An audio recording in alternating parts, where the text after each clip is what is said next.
quite possibly dragged. In Fort Myers, Joelle Parks, NBC2.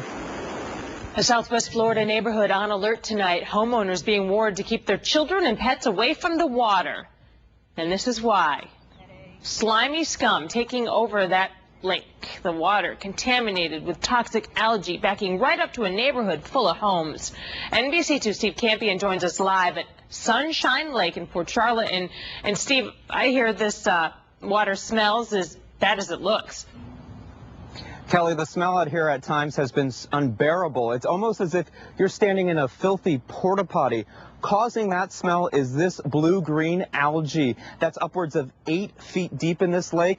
Now, it's hard to see that, so I'm going to try to show you how thick this algae is. Watch when I toss this stick on top of this algae. You can see it just sits there.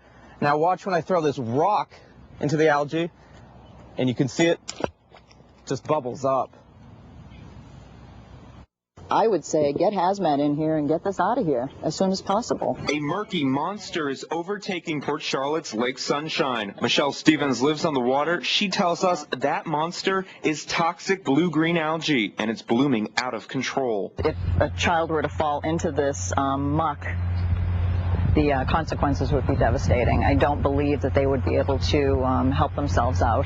Stevens is so worried she wears a medical mask to help mask the algae's pungent smell. I was caught in a pocket of air alongside my house, and all of a sudden I lost my balance. I almost went to the ground. Not only are the blooms creating pond scum so thick that birds can sit on top of it, the muck is turning waterfront dreams into nauseating nightmares. It's like trying to row in pudding. Buddy De Palma moved to the lake positioned in the heart of the Parkside community just before Charlie. He explains at that time it was pristine. You don't want to go in the lake, in the water.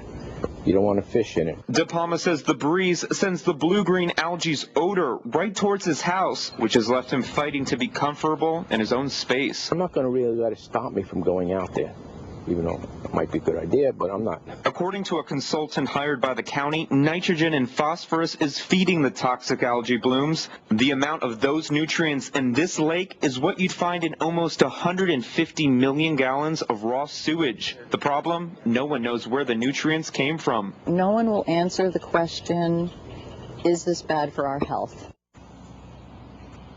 Now, this algae, you can see, scientists say it's very different than most algae. It's actually growing from the bottom up, turning this water into just muck. Now, unfortunately, the county still has to find out what caused all this mess before they can clean it up in a process that could cost upwards of $1 million.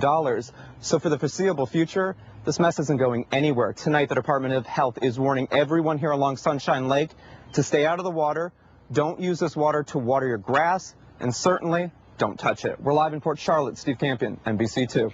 A stunning development within the last hour inside a Lee County courtroom. The defendant in a murder trial, Brian Casey, who is representing himself in court, actually backhanded